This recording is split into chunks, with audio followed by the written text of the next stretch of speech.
धन्वन्तरिम् आदिदेवं सुरासुरैः वन्दितपादपद्मं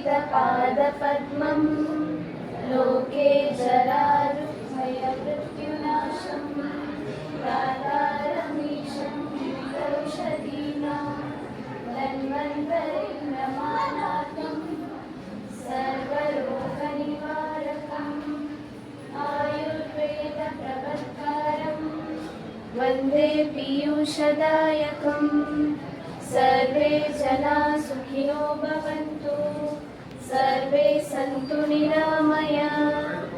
ॐ शान्ति शान्ति शान्तिः।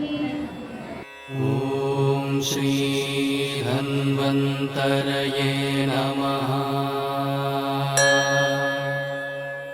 ॐ श्री धन्वन्तरये नमः। ॐ श्री धन्वन्तरये नमः। ॐ श्री धन्वन्तरये नमः।